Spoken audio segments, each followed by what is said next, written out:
Amém, irmãos? Então vamos à Bíblia. Vamos abrir o Santo Livro em Hebreus capítulo 2. E vamos ler o versículo 1 e 2. E o tema da mensagem desta noite maravilhosa de quinta-feira é: a indiferença para com Deus gera um justo castigo. Olha que coisa, hein? A indiferença para com Deus gera um justo castigo. Hebreus capítulo 2, versículo 1 e 2. E diz assim o Espírito Santo: por esta razão, importa que nos apeguemos com mais firmeza às verdades ouvidas, para que delas jamais nos desviemos. Se, pois, se tornou firme a palavra falada por meio de anjos, e toda transgressão ou desobediência recebeu o quê? Justo castigo. Olha, toda transgressão ou desobediência recebeu justo castigo. Aí Paulo diz: por esta razão, se apegue com mais firmeza às verdades que você tem ouvido. Quantas verdades Deus tem falado aqui nesse santuário? Terça-feira fala, quinta-feira fala, domingo de manhã fala, domingo à noite fala. Deus fala quando você ouve as pregações em casa com CD. Deus fala através do programa de rádio. Deus fala através da TV da web. Deus fala de todas as formas e maneiras. Se tem uma igreja que não pode alegar que não tem ouvido a verdade de Deus, é essa aqui. Nós não podemos dar desculpa a Deus: eu não sabia, eu nunca fui ensinado, eu agi errado porque nunca ninguém me falou isso. Nós não podemos dizer isso. Aqui Deus tem nos falado todos os seus desígnios. Então vamos orar a Deus para que Ele fale profundamente conosco nessa noite. Oremos ao nosso Deus agora.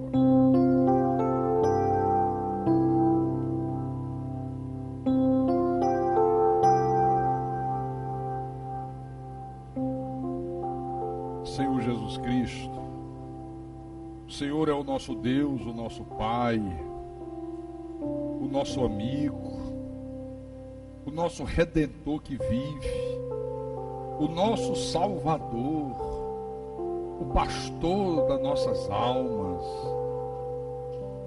E nós somos a tua igreja, nós somos o teu povo, nós somos aquele povo que o Senhor formou para si mesmo. Dentre todos os povos que há nesse mundo, há um especial, há um que o Senhor disse: esse aqui é meu, é o meu povo, o povo que eu formei para o louvor da minha glória. O povo que o pecado de Adão matou, mas que a tua bondade e misericórdia fez com que eles recebessem vida outra vez. Nós graças te damos, porque fazemos parte deste povo, Senhor. Isso é um privilégio que não tem palavras que nós possamos usar para descrever o privilégio. Fazermos parte da nação santa, do sacerdócio real, do povo que é propriedade exclusiva de Deus. Aleluia, aleluia, aleluia. Estamos aqui nessa noite, meu Deus, porque temos um espírito de gratidão muito grande. Poderíamos estar em casa, talvez muitos aqui cansados, depois de um dia estafante de trabalho. Poderíamos estar assistindo televisão, conversando com a família, num bate-papo com os amigos, com os vizinhos. Poderíamos, como muitos agora estão, sentados numa mesa de bar, tomando uns drinks, batendo papo. Poderíamos, talvez, estar num estádio de futebol para assistir um jogo. Poderíamos estar em muitos lugares. Mas por que nós estamos aqui? Por que nós escolhemos estar aqui? Porque o Senhor nos deu vida outra vez. Isso é a prova de que nós nascemos de novo, de que as nossas inclinações agora são para as coisas do Espírito. Que agora nós buscamos em primeiro lugar o teu reino e a tua justiça. Que temos sede da tua palavra. Que temos fome da tua verdade. Então fala-nos nessa noite, Senhor. Fala à tua igreja, ao teu povo, aos teus santos, aos teus pequeninos, aos teus escolhidos, as ovelhas do teu rebanho. Fala a este homem, a esta mulher, este rapaz, esta moça, este senhor, esta senhora. Fala, Espírito Santo, ao coração dos teus pequeninos. Fala a cada um de nós. Usa-me como teu servo, como teu pastor. Dá-me a sabedoria, a inspiração, a unção dos céus, para que eu possa anunciar a tua palavra com a verdade que o Senhor requer. Não leve em consideração os meus pecados, não leve em consideração as minhas debilidades, as minhas fraquezas, mas leve em consideração o quanto nós nos esforçamos, Senhor, para viver uma vida reta diante de Ti. O quanto nos esforçamos para nos submetermos a Ti. E fala conosco. E que tudo seja para a Tua honra, para a Tua glória e para o Teu louvor. Eu te peço em nome de Jesus, e que todos que creem digam amém e amém e amém. Diga graças a Deus. Meus irmãos amados, minhas irmãs em Cristo, povo de propriedade exclusiva de Deus. A Bíblia Sagrada, você pega desde o livro de Gênesis até o livro de Apocalipse, e ela está cheia de advertências a respeito das consequências que a desobediência traz à vida dos filhos de Deus. Desde Gênesis até Apocalipse. Toda desobediência ou transgressão, Paulo disse à igreja, vai receber um justo castigo. Os exemplos se multiplicam aqui na Bíblia. Quem não lembra de Adão e Eva? Por que nós vivemos hoje num mundo tão mau? Por que nós perdemos a regalia de vivermos num paraíso, como iremos viver quando o Senhor Jesus voltar, estabelecer novo céu e nova terra? Qual foi a consequência, qual foi a causa dessa tragédia que se abateu sobre todos nós? A desobediência de Adão. Quem não lembra das consequências que sobrevieram a Davi, quando Davi se torna responsável por uma das páginas mais negras da Bíblia? Vieram consequências terríveis sobre a vida desse homem. Não podemos esquecer de Saul, que começou a desobedecer a Deus, começou a ser indiferente para com Deus, começou a declinar na obediência e perde o reino, e no fim das contas tenta o suicídio, morre num campo de batalha, ele e os seus filhos, diante dos seus inimigos. Será que nós não lembramos de Sansão? Um dos grandes juízes de Israel, um homem cheio da graça de Deus, um homem cheio de poder, cheio do Espírito, e de repente começa a negligenciar Deus, começa a desobedecer a Deus, começa a brincar com a vida espiritual, e o resultado foi trágico para esse homem. Acaba nas mãos dos filisteus, cegam-lhe os olhos, colocam-lhe dentro de um cárcere, ele começa a girar um moinho, fazer um trabalho que só os animais faziam. Os bois é que moviam o moinho, colocam Sansão com a sua força para movê-lo. Então todos esses personagens, muitos outros que tem aqui, receberam de Deus um justo castigo, amargaram consequências extremamente dolorosas na vida. Mas eu quero dizer para cada um de vocês que Deus trouxe aqui nessa noite, que não tem sido diferente nos dias de hoje. Muita gente, meu irmão, fica indiferente às determinações de Deus, às ordenanças divinas. Muita gente desobedece o que Deus manda e sofrem consequências na vida. É a lei da semeadura e da colheita, irmão Geraldo. E tem gente que não acorda para isso, tem gente que não leva a sério isso. Por que eu disse a lei da semeadura e da colheita? Porque Paulo falou isso. Gálatas, capítulo 6. Gálatas, capítulo 6, versículos 6 e 7. Acompanha aí. Todos os irmãos encontraram? Ok, posso ler? Gálatas capítulo 6, versículos 6 e 7. Mas aquele que está sendo instruído na palavra, faça participante de todas as coisas boas aquele que o instrui. Ele está dizendo, olha, aquele que está sendo instruído na palavra, que está sendo ensinado, faça participante das coisas boas, mostre a sua mudança de vida, mostre que a palavra está surtindo efeito, mostre que o ensinamento de Deus está mudando a sua vida, aquele que o instrui. Nada é mais gratificante para o pastor do que instruir a igreja e ver a igreja apresentar frutos desse ensinamento, mudanças maravilhosas. Mas no versículo 7 ele diz: não vos enganeis, de Deus não se zomba, pois aquilo que o homem semear, isto também ceifará.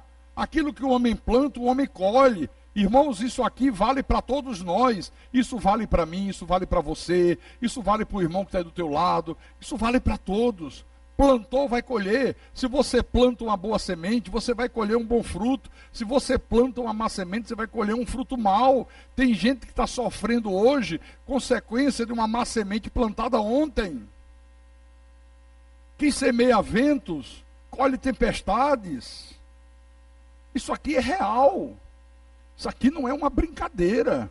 Isso aqui acontece, irmão, no dia a dia da vida. Isso aqui é para se levar a sério. Aquilo que o homem semear, isso também ceifará. Olha, tem um exemplo que eu gosto muito, que eu quero compartilhar com vocês nessa noite, que é o exemplo de Jonas. Vamos lá no Velho Testamento, no livro de Jonas, capítulo 1, versículo 1 em diante. Procure aí com calma que eu espero, não tem pressa.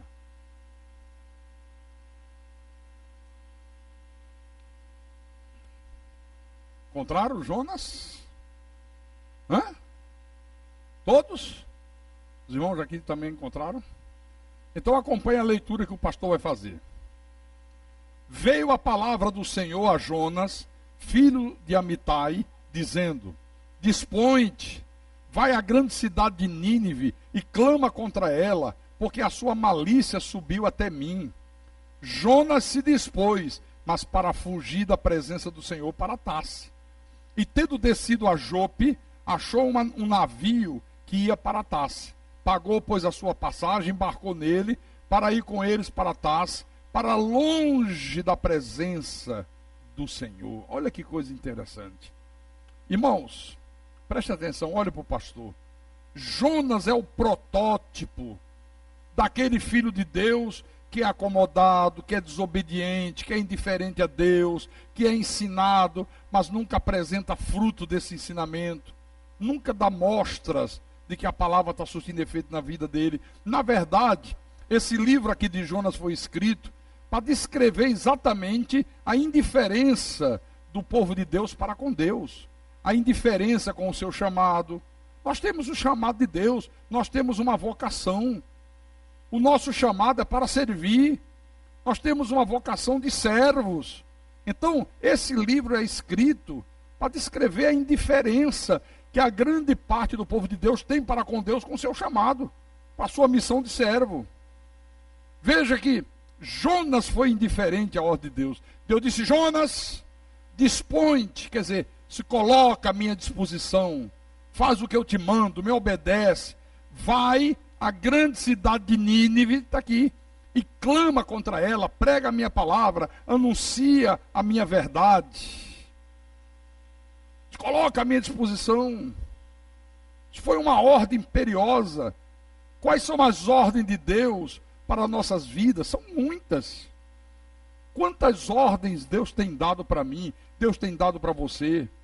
Por exemplo, ide e pregai o evangelho.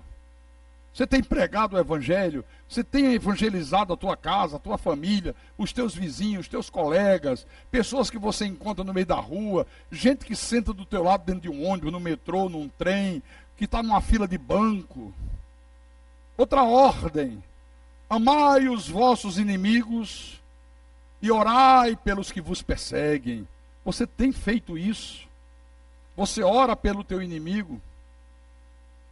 Você ama o teu inimigo? Você ora por aquele que te persegue?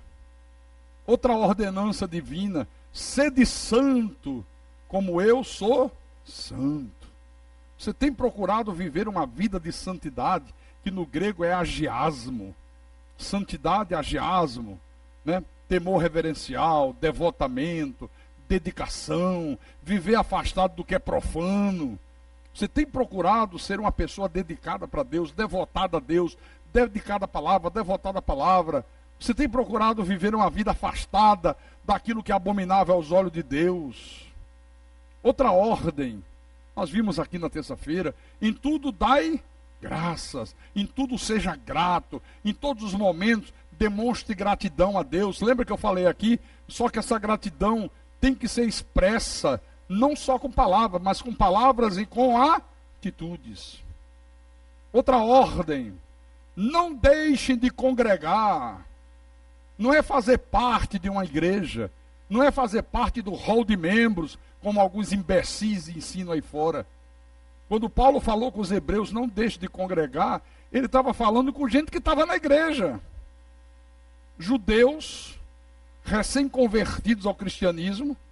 Era uma igreja onde a maioria era de gentios, e alguns judeus, com medo das consequências, porque quando o judeu se convertia ao cristianismo, ele pagava um preço muito caro, os outros judeus perseguiam, ele perdia todas as regalias que ele tinha no seu país. Era uma situação difícil, e alguns iam num culto, não iam no outro. Será que eu vou? Será que eu não vou? Sabe aquela coisa que o cara vai com medo? Será que alguém vai me ver? Será que vão me caguetar? Será que eu vou sofrer consequência? Aí Paulo escreve e diz: não pode ser assim. Não deixe de congregar. No dia que a igreja congrega, no dia que o corpo de Cristo se reúne, os membros desse corpo têm que estar todos juntos. Você tem obedecido essa ordem? Quantos estão agora em casa e já estão carecas de ouvir Deus falar isso? Quantos? Aí domingo de manhã aparece na igreja. Por isso que Paulo disse aos Gálatas: de Deus não se zomba.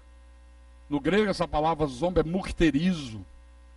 Ou seja, para Deus ninguém torce o nariz. Você pode torcer o nariz para o pastor, você pode torcer o nariz para o teu chefe, para o teu pai, para a tua mãe, para o teu irmão, para quem você quiser. Para Deus não faça isso.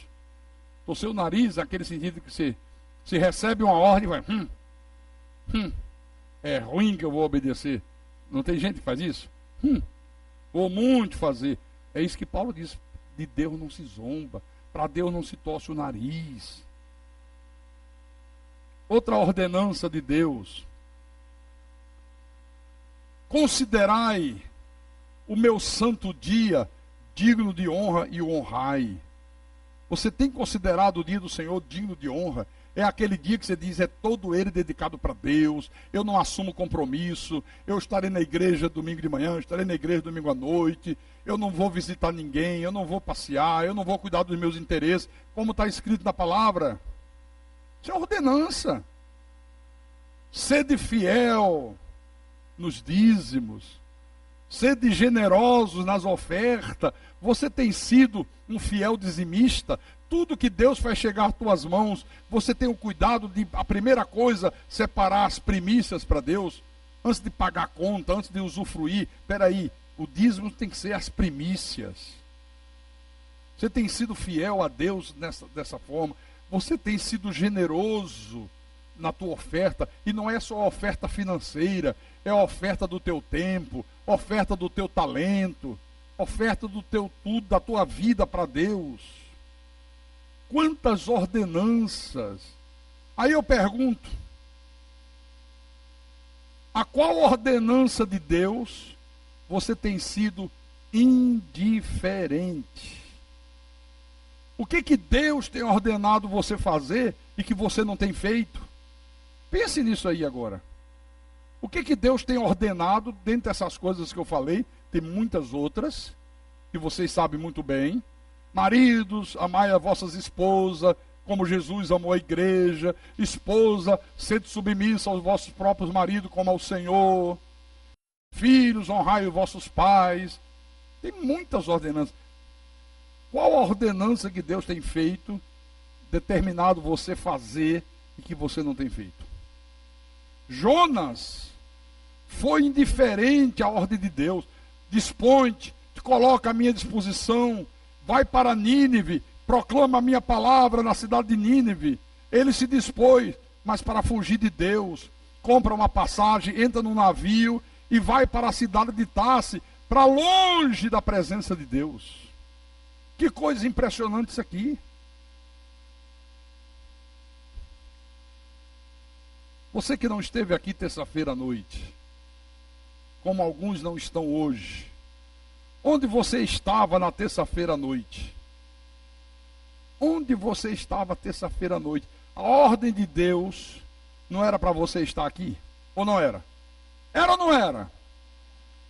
Você que não veio terça-feira, onde você estava? Pense. Para onde você foi que não estava aqui? A ordem de Deus, Jonas, vai para Nínive. O cara disse, não, eu vou é para Tarso, eu quero distância de Nínive. Eu quero fugir da presença de Deus. Você tem sido fiel nos dízimos, nas ofertas? Você tem sido um pescador de almas? Você tem cumprido a ordem, ide e pregai o evangelho? Você tem evangelizado? Você tem falado dessas verdades da graça para pessoas lá fora? Ou você apenas ouve, se alimenta e não passa para ninguém? Tem gente que só come, não faz exercício, vai engordando. Aí fica obeso, faz mal à saúde. Você tem evangelizado?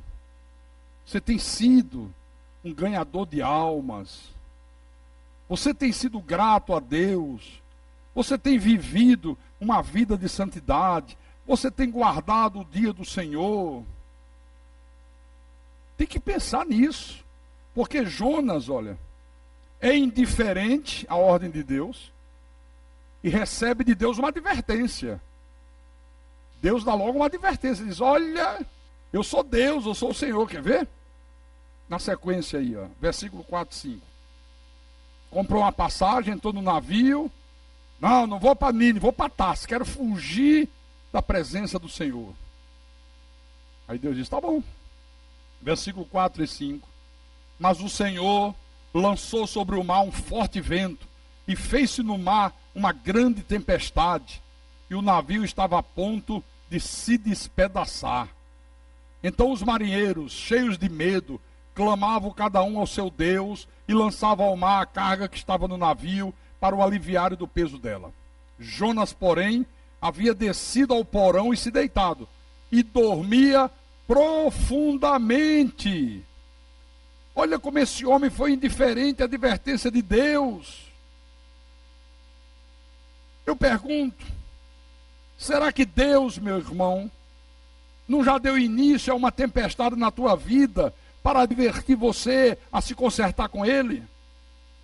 Deus disse, eu vou mandar uma tempestade, esse navio vai ficar a ponto de se fazer em 1000 pedaços, para ver se esse indivíduo acorda. Será que Deus não já mandou uma tempestade na tua vida como advertência, dizendo se conserta, muda, você está no caminho errado, você está indiferente a mim? Então, lá está uma tempestade violenta, o navio a ponto de se despedaçar. Olha, que tempestade violenta era essa? Ondas gigantescas, ventos violentos, solapando o navio, a ponto de fazer o navio em pedaços. Todos que estavam no navio tentam evitar que o navio afunde. jogando fora a carga para o navio ficar mais leve, cada um clamando ao seu Deus, um monte de gente incrédula, um monte de gente pagão. Agora, pasmem, no meio de uma situação calamitosa como essa, Jonas fica completamente diferente aos esforços de todos que estavam no navio. O cara desce para o porão do navio, deita numa cama e dormia profundamente. Como é que você reage diante de um fato desse aqui? Olha, meu irmão, tem muita gente nesse mundo tentando fazer alguma coisa para evitar que o seu barco afunde. Tem muita gente. O cara não conhece a verdade, o cara não conhece o Deus verdadeiro como você conhece, e ele está lá clamando aos falsos deuses que esse mundo apresenta, para ver se o seu barquinho não afunda. Quando você vê os espíritas fazendo trabalho nas encruzilhadas, fazendo oferenda nas portas do cemitério, participando das mesas brancas, acreditando que estão falando com os espíritos mortos, obedecendo às doutrinas de Kardec, os espíritas pensam que eles estão fazendo aquilo e que aquilo vai evitar que o barco afunde. Eles estão fazendo aquilo cheio de boa fé, para ver se o barco não afunda. Essas multidões que estão aí fora, fazendo correntes, participando de fogueira santa, dando o seu dinheiro para falsos pastores que ocupam espaço na televisão, que se apresentam como mensageiros de Deus. Olha, essa gente está tentando evitar que o barco afunde. Porque a tempestade de Deus sobre esse mundo é violenta, querido. Quem vive desse mundo está no meio de uma tempestade. Os católicos estão aí rezando o terço, fazendo romaria, pagando promessa, acendendo vela para as almas, rezando o rosário. Eles estão pensando que agindo como eles agem, pode evitar que o barquinho afunde. Esse é o pensamento deles. Agora, mesmo clamando aos falsos deuses, mesmo obedecendo aos ensinos de demônio, eles estão tentando evitar que o barquinho afunde. Como esse pessoal aqui do navio, ó. Vamos jogar fora a carga para ver se alivia o barco, para ver se a coisa fica menos difícil. Vamos clamar os nossos deuses. Você clama teu Deus, você clama o teu. Você vai para macumba, você vai para corrente, você vai adorar santo, você vai acender vela, você vai fazer não sei o quê. O outro clama Buda, o outro clama não sei quem. Eles faziam isso achando que ia dar solução, que ia resolver. Quer dizer, não conhece a verdade, não conhece o Deus soberano, mas estão tentando. Estão tentando fazer alguma coisa. Aí eu pergunto mais uma vez, e você que conhece a verdade? E você que conhece o Deus que está no controle de todo o universo, o Deus que é soberano, o Deus que pode todas as coisas, o que que você está fazendo? O que é que você está fazendo? Você está obedecendo a Deus? Você está fazendo aquilo que Deus manda? Ou você está como Jonas, dormindo o sono da indiferença? Como é que você está? Qual é a tua posição hoje? Fazendo algo ou dormindo o sono da indiferença? Você vê que o momento era extremamente grave, gravíssimo. Mesmo aqueles homens que tinham experiência com o mar, homens que com certeza já tinham enfrentado outras tempestades, mas a Bíblia diz que eles estavam cheios de medo. A tempestade se tornou tão violenta como eles nunca tinham enfrentado na vida, ficaram cheios de medo. Todos se movimentaram, todos clamando aos seus deuses, aliviando a carga do navio. Eu pergunto, e nós, o que é que nós estamos fazendo? O que é que você está fazendo? Irmãos, nunca se viu tanta indiferença a Deus como nos dias que nós estamos vivendo hoje. O que tem predominado nos dias de hoje é um espírito de desobediência, é um espírito de indiferença, é um espírito por interesses mesquinhos. As pessoas querem todas as bênçãos, mas elas não querem o abençoador. Esse é o espírito que reina hoje. As pessoas só querem oba-oba, o louvorzão, o divertimento.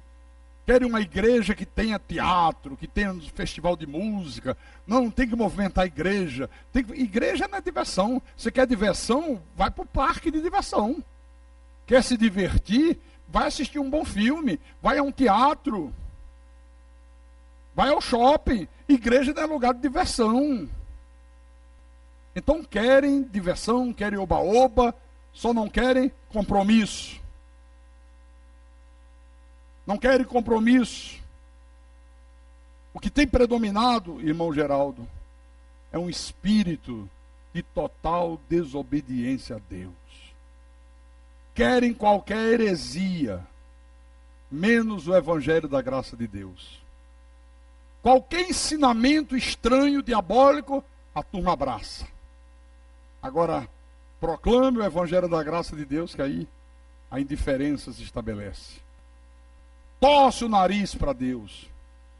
Querem todos os benefícios de Deus. Querem cura, querem prosperidade, querem bens materiais, querem todas as bênçãos possíveis e imagináveis, mas não querem o abençoador. Esse é o espírito de hoje. Querem toda a liberdade, desde que não tenham nenhuma responsabilidade. Liberdade, mas sem responsabilidade. Outro dia eu chamei um diácono da nossa igreja e exortei o diácono, né? Eu digo, olha, o irmão é diácono, o irmão tem que entender que nós que estamos no ministério temos que ser exemplo. O irmão falta muito culto e os outros ficam sabendo. Faltou porque foi para casa de praia, porque foi para casa de campo, porque foi não sei para onde. Então não é bom que o irmão proceda dessa maneira. O irmão está sendo um mau exemplo. Isso não é boa com ele. Ao invés do cara ser humilde, se consertar e dizer, tem razão, pastor, eu vou me consertar com Deus. Sabe o que ele disse? Pastor, então vamos fazer o seguinte, eu prefiro dar um tempo. Eu prefiro ficar como membro. Ora, existe um evangelho para diácono e um evangelho para membro, é? Eu prefiro ficar, quer dizer, como membro, ninguém tem que cobrar nada de mim, eu não sou obrigado a estar em todos os cultos, eu não sou obrigado a ser exemplo para nada, modelo para ninguém. Gente, será que a responsabilidade do pastor é diferente da responsabilidade dos membros? Não, é a mesma coisa. É a mesmíssima coisa. Então, se nós não nos levantarmos contra esse estado de coisa que está estabelecido aí, se nós não decidirmos viver uma vida reta aos olhos de Deus, nós estaremos como Jonas, dormindo o sono da indiferença. As consequências serão as piores possíveis. É tão interessante isso aqui, deixa eu mostrar para você, no versículo 6, Jonas fica indiferente até ao destino das pessoas que estavam no barco. Ele fica indiferente, não tem nada a ver com a história, mas estavam sofrendo as consequências. Olha o versículo 6, o que é que diz. Chegou-se a ele o mestre do navio e lhe disse, comandante do navio, o que se passa contigo? Agarrado no sono, quer dizer, nós estamos prestes a morrer, a tempestade vai estar quase partindo o navio em 1000 pedaços, e você está aí dormindo, levanta-te, invoca o teu Deus, talvez assim esse Deus se lembre de nós, para que não pereçamos. Quer dizer, o cara dormindo, não estava nem um pouco preocupado com aquilo que ia poder acontecer com aqueles que estavam próximos a ele, com aqueles que estavam no navio, com aqueles que estavam sofrendo as consequências da sua desobediência a Deus. Porque tudo isso aqui era consequência de quê? Da desobediência dele a Deus. Tem maridos que não estão nem aí para as consequências que as suas famílias estão sofrendo por causa da sua desobediência. O cara está em desobediência a Deus, a tempestade está atingindo o barco, a família está sofrendo as consequências e o cara não está nem aí. esposas que também são indiferentes, está em desobediência, a tempestade está atingindo a família e a mulher não está nem aí. Filhos que são indiferentes, a família sofrendo as consequências e a pessoa dormindo um sono profundo. Não está nem aí. Outra coisa, um monte de gente clamando por socorro aos falsos deuses, e Jonas totalmente indiferente a isso. Aí eu fico perguntando, será, meus irmãos, que muitos dos que se dizem cristãos hoje não estão fazendo a mesma coisa? Exatamente como esse homem aqui fez. Olha, os teus vizinhos, os teus familiares, as pessoas que moram no teu bairro, os teus amigos, os teus colegas de trabalho, a cidade onde você mora. Você vê aí, um mundo de gente precisando ouvir a verdade de Deus e você é indiferente. Você é indiferente. Não, o compromisso é de vez em quando eu ir num culto. Se der preguiça eu não vou nos 2 do meio de semana. Domingo de manhã eu vou. Domingo à noite, se eu estiver meio enjoado, eu não volto. Fico em casa. Não prega para ninguém. Não traz ninguém. Não anuncia a verdade para ninguém. E um monte de gente precisando de ajuda, precisando de socorro. Você já parou para pensar nisso? Que os teus vizinhos precisam desesperadamente ouvir essa verdade que você ouviu um dia e que fez de você uma nova criatura? Você já parou para pensar nisso aqui? Você vê que a ordem de Deus para Jonas era para que ele levasse a sua palavra ao povo de Nínive. Povo incrédulo, povo idólatra, um povo, uma cidade cheia de violência, cheia de imoralidade, que precisava ouvir a verdade que liberta. Jonas, dispõe-te, vai para Nínive e clama a cidade de Nínive. Proclama a minha palavra, clama a esse povo para que se conserte. Leia outra vez aqui o versículo 5. Olha só. Então os marinheiros, cheios de medo, clamavam cada um ao seu Deus e lançavam ao mar a carga que estava no navio para o aliviar do peso dela. Todo mundo pagão, todo mundo incrédulo, ninguém conhecia a verdade, ninguém conhecia o Deus da Bíblia, cada um clamava ao seu Deus.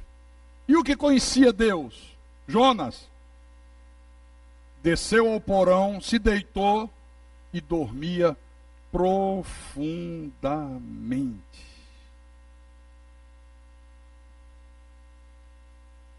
Na verdade, Jonas foi indiferente ao seu próprio destino. A tempestade, irmão Geraldo, violenta, quase despedaçando o barco. Havia um risco real de morte. E o cara simplesmente desce para o porão, se deita na primeira cama que encontra e dormia profundamente. Está aqui. Não era um sono leve, não. Profundamente, sonhando. Está aqui. Olha, tem gente que está fazendo a mesma coisa hoje. Por causa da indiferença para com Deus, está prestes a afundar com um barco, mas o cara prefere morrer a ter que se consertar com Deus. Prefere morrer a ter que obedecer o que Deus manda. Prefere se rebentar todo do que obedecer a Deus.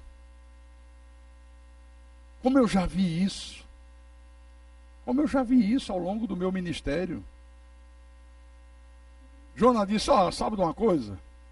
Me jogue no mar, eu estou fugindo de Deus, eu estou fugindo de fazer a vontade de Deus, de obedecer a Deus. Se não é possível aqui no fundo desse porão, quem sabe no fundo do mar eu me veja livre de Deus de uma vez. Está aqui.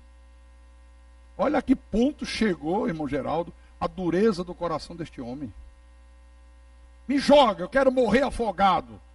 Mas eu não quero fazer o que Deus está mandando. é aquela pessoa que vem à igreja, ouve o evangelho da graça de Deus, ela diz que crê na predestinação, ela crê na soberania de Deus, ela crê que salvo uma vez, salvo para sempre, a segurança eterna da salvação, ela crê na justificação pela fé. Mas quando Deus diz, olha, você tem que evangelizar, você tem que viver uma vida reta, você tem que demonstrar gratidão a mim todos os momentos da tua vida, você tem que estar presente em todos os cultos. Aí a pessoa faz como Jonas, vai embora, procura um lugar onde ela possa fugir de Deus e da sua palavra. Acontece isso aqui. Vai para um lugar onde só se apresenta os benefícios de Deus, nunca as obrigações e os deveres que todos nós temos para com Deus.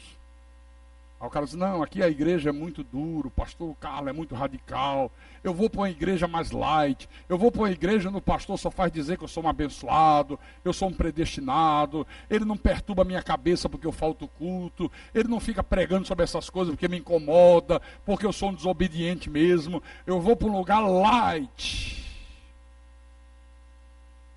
Não adianta. Se é filho de Deus, vai enfrentar tempestades. Se é filho de Deus, irmão Geraldo, vai ter que enfrentar tempestades, vai ter que voltar. Se é de Deus, porque Deus não desiste dos seus, não. Não pense você que, não, eu não estou fazendo, Deus coloca outro no meu lugar. Coloca coisa nenhuma, Deus vai fazer você fazer. Não tem esse papo, não, Deus coloca outro, coloca não, Ele vai fazer você fazer. Se tentar fugir de Deus, Deus vai trazer você pelas orelhas. Sabe quando a gente pega um filho nosso? Venha, venha, papai, venha. Tem gente que gosta, né, de ser trazido pelas orelhas. Né? Como esse cara aqui, ó. Por que eu estou dizendo que Deus não desiste dos seus? Porque é o que a Bíblia diz. Volta lá em Hebreus capítulo 12, versículo 6 em diante.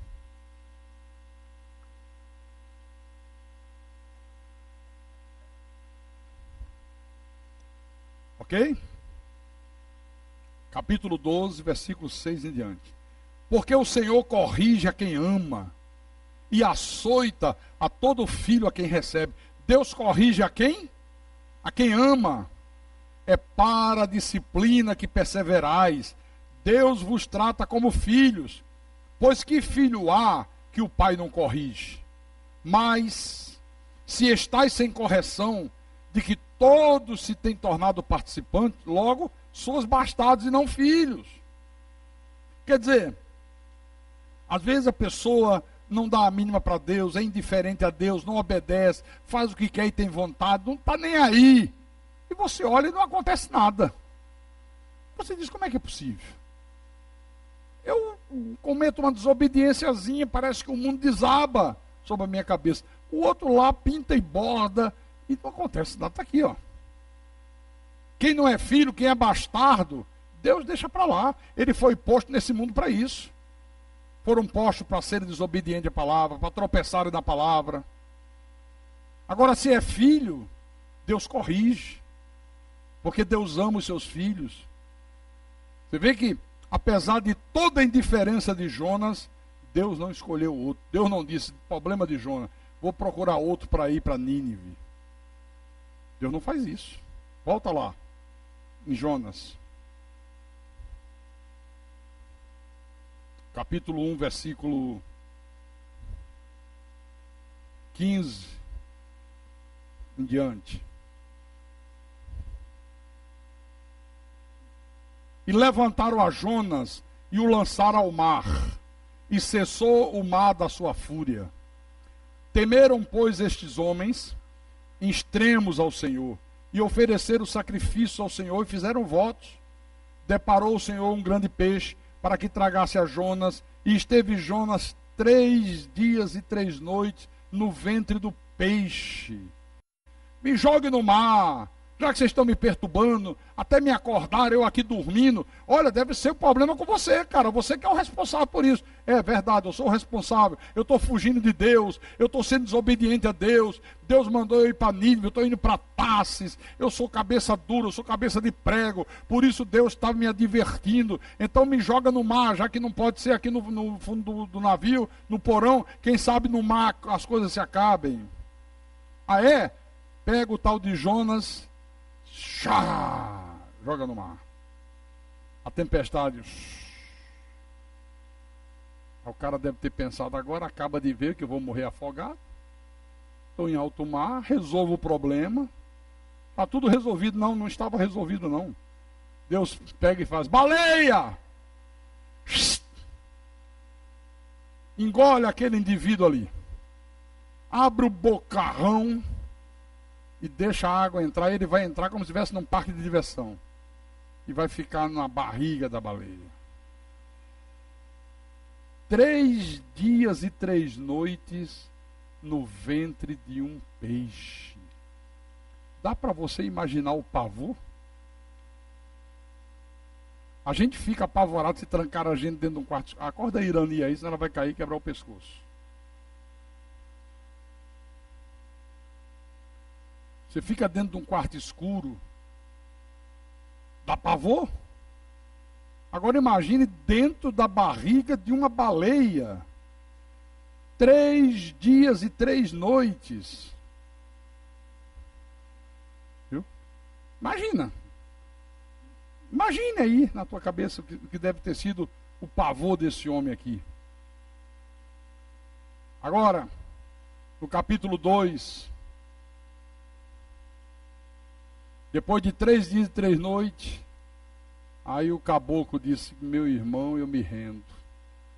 Ah, tem gente que é preciso ficar na cama de um hospital para se render.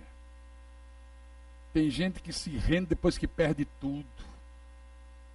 Depois que perde o patrimônio, depois que perde família, depois que perde a honra, depois que perde tudo, ele diz, eu me rendo. Né? 3 dias e 3 noites. Aí ele viu que a situação não era brincadeira. Então Jonas, do ventre do peixe, orou ao Senhor seu Deus e disse, na minha angústia clamei ao Senhor, e ele me respondeu, do ventre do abismo gritei, e tu me ouviste a voz. Aí vai lá uma oração enorme aí. No versículo 10, depois que orou, depois que baixou a bola, depois que resolveu ser humilde, falou, pois, o Senhor ao peixe. Falou, pois, o Senhor ao peixe. Até o peixe obedece, cara. E tem gente que não obedece. Baleia! Vomita esse Jonas lá na praia. Vai lá na praia, que ele está te dando gastrite. A baleia, sim, senhor. Pois não, senhor. Agora. Que praia? Praia do Futuro. Pois não. A baleia não disse para a Praia do Náutico.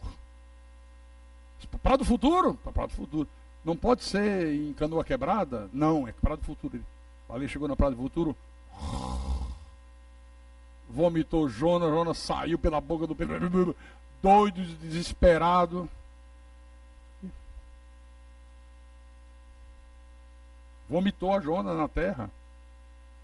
Aí no capítulo 3, versículo 1 em diante, veio a palavra do Senhor segunda vez a Jonas, dizendo: dispõe-te, vai à grande cidade de Nínive e proclama contra ela a mensagem que eu te digo. Segunda vez, da mesma ordem. Será que o cara agora resolveu obedecer? Rapaz, precisou passar tudo que ele passou, precisou botar a vida de uma porção de gente em risco, precisou ser jogado no mar, quase morrer afogado, ser engolido por um peixe, para poder obedecer. Isso era Deus dizendo: vamos ver quem é que é Deus aqui, sou eu, se é você. Vamos ver quem é o soberano. Vamos ver se você tem capacidade para me resistir, rapaz. Dispõe-te, vai à cidade de Nínive e proclama contra ela a mensagem que eu te digo. Versículo 3. Levantou-se, pois, Jonas e foi a Nínive, segundo a palavra do Senhor. Ah, agora ele foi pianinho, querido. Agora ele foi tranquilo. Pois não, senhor, perfeitamente. Ora, Nínive era cidade muito importante diante de Deus, e de 3 dias para percorrê-la. Começou Jonas a percorrer a cidade de caminho de um dia, e pregava e dizia: ainda 40 dias e Nínive será subvertida. Olha, irmãos, Deus quer que o seu povo seja obediente. Um povo que não foge, um povo que não se esconde, um povo que ultrapasse muito os ímpios, os incrédulos, em coragem, em renúncia, em amor, em dedicação, em honestidade. Nós temos a obrigação de ultrapassar em muitos incrédulos lá fora, em dedicação, em honestidade, em amor, em intrepidez, em obediência. Às vezes eu vejo o contrário. Às vezes eu vejo os incrédulos ultrapassar o povo de Deus nessas coisas. Às vezes eu vejo um incrédulo ser mais dedicado a um falso Deus do que o povo que diz que é de Deus ser dedicado ao Deus verdadeiro. Quantas vezes eu vejo os espíritas, por exemplo, serem mais obedientes, serem mais dedicados aos guias, às entidades que eles creem, do que os cristãos são dedicados e obedientes a Deus. Quantas vezes eu vejo isso? O espírita, o pai de santo diz: terça-feira é dia de trabalho de limpeza. Fazer limpeza, ó. O cara vai pianinho terça-feira pro centro. Descarrego, limpeza. Tirar o fardo pesado. Tirar a carga negativa, o cara tá lá. Sexta-feira, você tem a obrigação com o teu guia. Aí sexta-feira o cara não falta. E tem que trazer uma oferenda. Isso é toda semana. Toda semana. Eu já fiz isso. Olha, você traga 3 garrafas de cachaça, 6 de cerveja, 2 champanhe, uma galinha, um alguidar de farofa, 2 velas vermelhas, 2 pretas e 2 amarelas. E eu desempregado. Eu virava o Rio de Janeiro de cabeça para baixo e arranjava dinheiro. Pedia a tio, a tia, vizinho, a amigo, a pai, a mãe. Vendia garrafa, vendia jornal. Mas sexta-feira eu estava lá com a minha oferenda. E com que prazer eu fazia isso. Chegava na sexta-feira, eu ia, parecia que ia para o céu. Quando eu entrava no centro, levando aquela parafernália toda, olha, eu senti um prazer dentro de mim. Pô, estou obedecendo ao guia, estou fazendo o que ele manda. Aí o cara dizia: agora você vai entregar isso aí a seu Zé Pilintra. Zé Pilantra. Aí entrava num quarto, pequenininho, escuro. A estátua do Zé Pilantra maior do que eu. Aí o cara fechava e você vai ficar 40 minutos aí com ele. Conversa com ele. E eu, igual um imbecil, conversando com a estátua. Seu Zé Pilintra, o senhor sabe como é que são as coisas, né? Eu confio no senhor. Olha, trouxe aí 3 garrafas de cachaça, trouxe 6 de cerveja. O senhor dá licença depois eu dar uma bicada? Tem que pedir licença para dar uma lapada da cachaça que trouxe. Ficava 40 minutos de relógio, em pé, falando com a imagem. Toda sexta-feira. Que obediência. 31 de dezembro. Aí você tem que ir para o centro. Só pode sair de lá depois de meia-noite. Tem esse papo de ficar em casa com a família, não. Se sair, os guias fazem passagem, te matam. É debaixo de ameaça.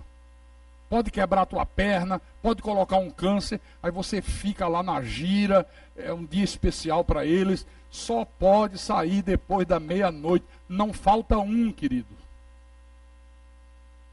31 de dezembro na igreja. Quantos que dizem: ah, não, vou ficar em casa, que igreja? Ficar com a família. Você vê, por exemplo, o caso dos muçulmanos, né? por causa da fé que eles têm, das crenças erradas, mas os muçulmanos são capazes de renunciar à própria vida. O cara diz assim, olha, quem morre em favor da causa muçulmana, em favor de Alá, na hora que morre, é recebido no paraíso por não sei quantas virgens, vestida de branco. Olha, você vai ter um monte de mulher, vai ser uma bênção, vai ser uma... E o cara crê tanto naquilo, que o cara é doutrinado a encher o corpo amarrado com bombas, e entra dentro de um prédio, de um shopping, e ele mesmo aperta o botão, explode com tudo, mata a porção de gente, crendo que na mesma hora vai ser recebido por não sei quantas virgens. Que fé! Fé numa mentira. Eu fico às vezes pasmo, irmão, com a dedicação, por exemplo, dos mormons, das testemunhas de Jeová, como esse povo é incansável no trabalho de espalhar as suas doutrinas. São incansáveis. Sai num sol de lascar, de casa em casa, são persistentes, não desiste. Você vê aqueles rapazes mormons, olha, é uma coisa que emociona. E você não vê isso em todos os cristãos. Por isso que eu disse, eu vejo o contrário. Muitas das vezes, os incrédulos ultrapassarem o povo de Deus, e muito nessas coisas. Na dedicação, no servir, no obedecer.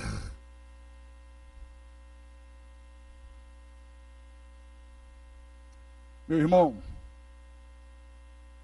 o que Deus espera, na verdade, de cada um de nós, é que nós sejamos mais eficientes nessas coisas que eu acabei de falar, do que os incrédulos, do que os ímpios. Por isso que eu sou abusado.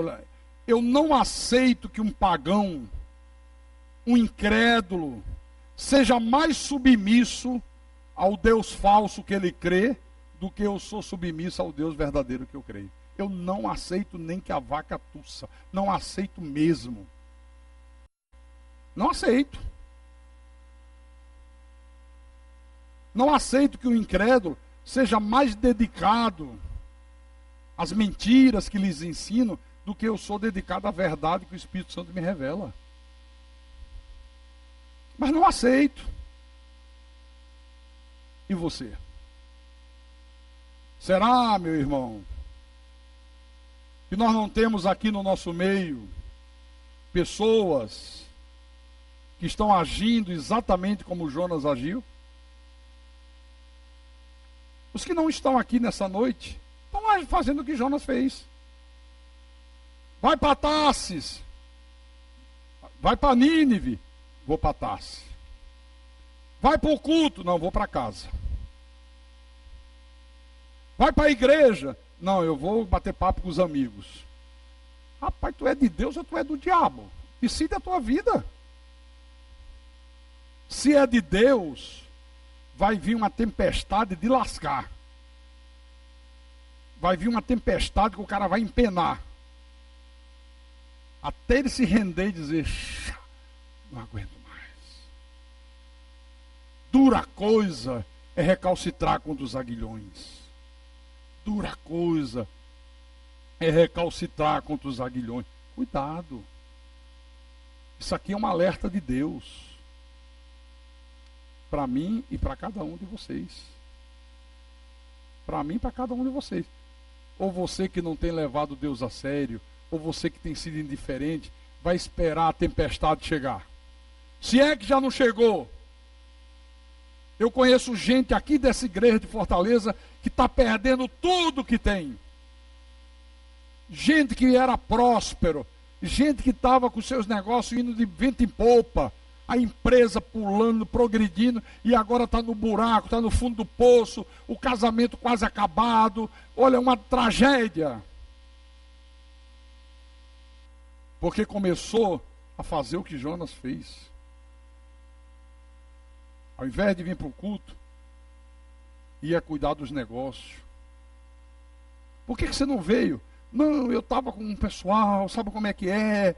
Esse pessoal incrédulo é fogo. Aí dizia, né, que negócio de culto, rapaz. Vamos para a praia. O senhor sabe como é que é, né, pastor? Eu dependo dessa gente para fazer negócio. Você depende dessa gente para fazer negócio? Eu dependo de Deus. Eu não dependo de ninguém. Eu dependo de Deus. Não, mas Deus está vendo. Pá, um mês sem aparecer na igreja. Não, é que eu estou correndo atrás. Estou viajando, estou não sei o quê. De repente a tempestade. Se for de Deus, vai se consertar. Se não for de Deus, meu irmão, não tem jeito. Não tem jeito. O que é que você prefere? Se consertar? Ou você prefere primeiro passar pela tempestade? Eu me lembro, claro que eu não conhecia o que eu conheço hoje. Quantas vezes Deus falou comigo através da minha mulher, quando eu tinha as minhas lojas de importado. Minha mulher dizia, você é um pastor.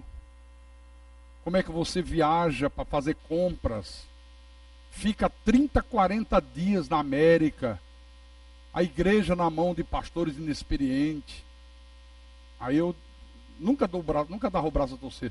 Não, mas eu estou fazendo isso porque a loja vai crescer, vai ter uma filial em cada estado do Brasil, vai se tornar a maior rede de importadora do Brasil. Só o meu dízimo vai manter a igreja. Uma bela desculpa, né? Era o que eu dizia. Ela dizia, mas está errado. Você não pode fazer isso. Eu me irritava. Quanto mais ela falava, maior era a minha irritação. Quantas vezes eu briguei com minha mulher? Não se meta, quem é o pastor sou eu. Eu tenho o Espírito Santo. Olha, podia ter o Espírito do Santo. Porque o Espírito Santo não tinha mesmo. Até que um dia Deus disse, rapaz, estou te mandando 1000 alertas. Estou usando tua mulher, estou usando gente da igreja, estou usando os outros pastores, estou usando a porção de gente que te ama, quer o teu bem, para te dar um alerta e tu não ouve, você está brincando com a minha palavra, pois agora vai vir a tempestade. De repente, irmão, do dia para a noite, a empresa que era um sucesso, a coisa mais difícil é você entrar num shopping. Você tem que negociar, tem que disputar uma vaga, eles têm que escolher em você, é um protocolo danado. A minha empresa foi para o Shopping Center Recife, a convite do shopping. Nós tínhamos uma loja de rua, um dia vem a diretoria do shopping. Olha, pastor, os diretores do shopping Recife estão... Ué, aqui? Eu é que tenho que ir a eles, vem a mim? Não, pastor, olha, nós temos observado a sua loja, visitamos várias vezes. Nós queremos essa loja do shopping. Nós queremos, mas queremos que o senhor faça nesse mesmo padrão. Igualzinha. Digo, puxa vida, facilitaram tudo. Lá foi a gente para o shopping. Um sucesso. Dinheiro entrando a rodo. A rodo. E eu viajando. E a igreja entregue. Chegava domingo, Dia das Mães, caía no domingo, né? Aí movimento, as lojas abriam, o comércio abria, né? Aí eu dizia, hoje eu não vou fazer culto não, que eu quero estar aqui presente para ajudar. E olho na grana, viu?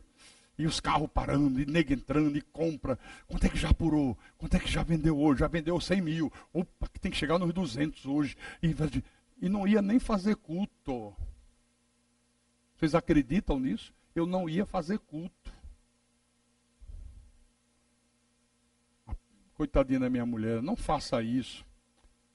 Deus sabe que eu tenho que cuidar da empresa. Vai dizer, espera aí que esse caboclo vai ver o que vai acontecer. Do dia para a noite fechou todas as portas. Não entrava um cliente. Assim de repente. De repente. Eu digo, cadê o povo? O que houve? Não, tal, deve ser final de mês, início de mês melhora. e vem início de mês e a mesma coisa, e sumiu todo mundo, na loja da rua, na loja do shopping, o movimento foi a zero, aí um vinha e dizia, isso é coisa de inveja de olho grande, vamos ungir com óleo, unge com óleo a porta, e óleo na porta das lojas, bota óleo, encharca de óleo, manda o demônio sair, vamos lá, irmão, aqui o capeta, o demônio que está querendo destruir essa empresa, saia em nome de Jesus, ó.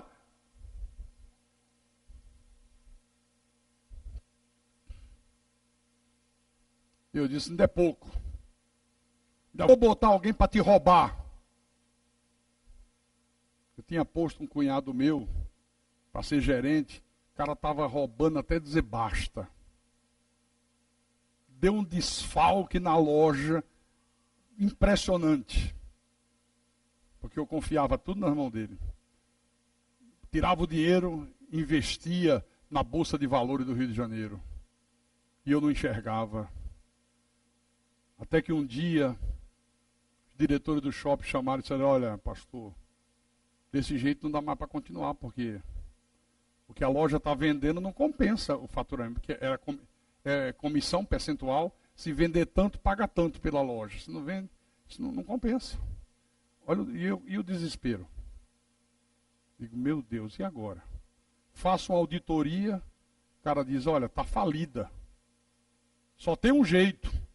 Você trabalhar 2 anos com notas fiscais frias, sonegando imposto, eu digo, nem um dia.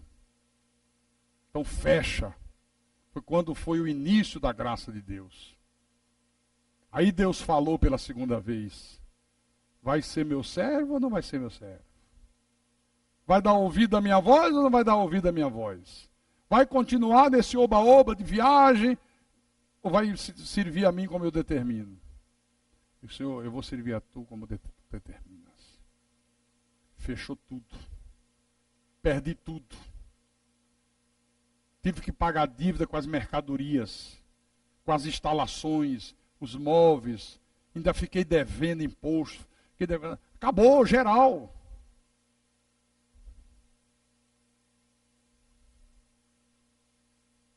Aí eu acordei. Aí eu digo, Senhor, agora eu vou obedecer a tua verdade. Agora eu vou fazer o que o Senhor manda. Agora eu vou ser um pastor de verdade. Agora eu vou ser um cristão no duro.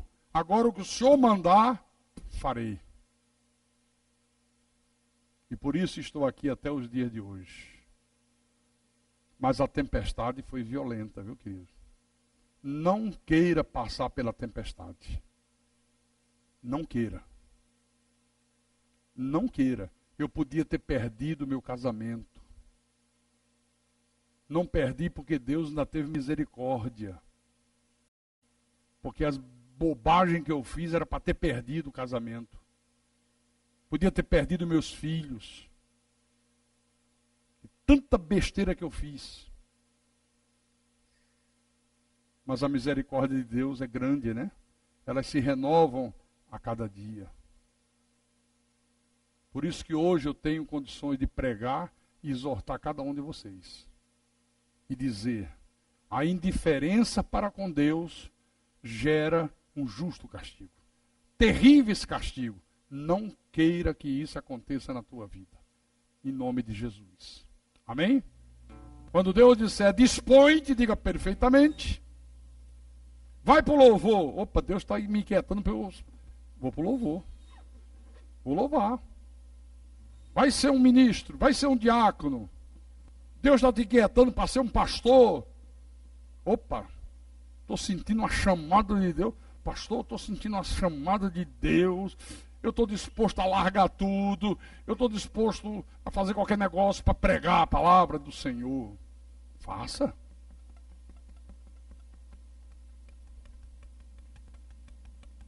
Mas nunca seja indiferente ao que Deus fala.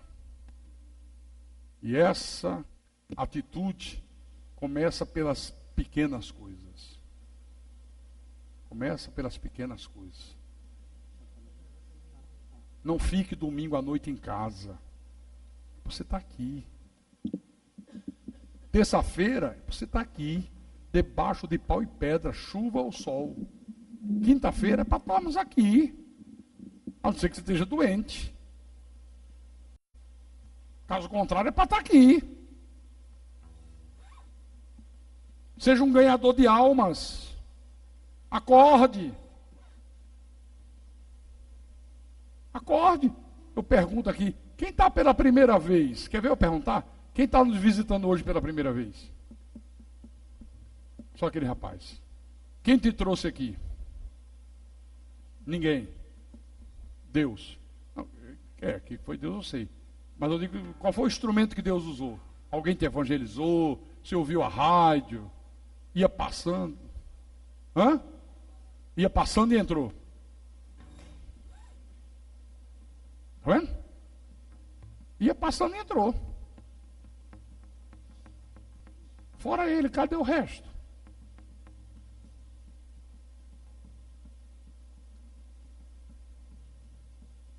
Cadê o resto? Os incrédulos do navio se converteram ao Senhor. Quando jogaram Jonas e a tempestade acabou, rapaz, há um Deus de verdade. O nosso é que é falso, mas o desse cara aí é o verdadeiro. Está assim de gente, ó, fazendo 1000 coisas aí, para tentar impedir que o seu barco afunde, que a sua família afunde, que a sua vida se destrua, esperando que alguém chegue e proclame a verdade da palavra. E você não proclama? Você não é um ganhador de almas? Você não sabe falar das maravilhas de Deus? É isso que Deus espera de cada um de nós. Faça isso até domingo. Faça um propósito. Diga, Senhor, nem que eu pegue uma algema. Cadê o irmão Edson? Edson está aí? Ali. Está lá. Nem que eu peça uma algema emprestada. O Edson é policial. Me empresta a algema aí, Edson. Que eu vou jogar no meu vizinho, mas que eu trago ele domingo, eu trago, desgraçado. Você vem preso, mas que você vem. Claro, eu estou falando isso como força de expressão, né?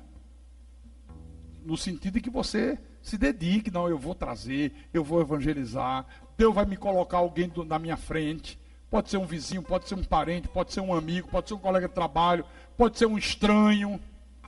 Domingo eu vou mostrar que eu sou um pescador de almas. Você tem coragem de fazer isso? Você tem fé para fazer isso? Amém. Nem respondem. Você tem fé para fazer isso? Amém. Tem ou não tem? Fica Amém. De pé quem tem.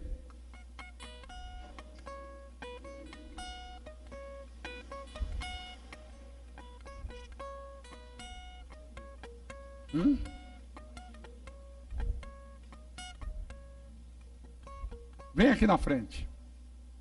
Vem aqui na frente. Pensando que é brincadeira? Vem aqui na frente.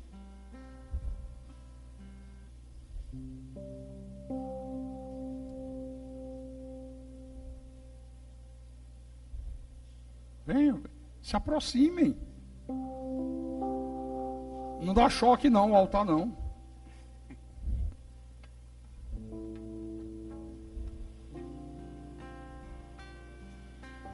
Vai nessa também, cara?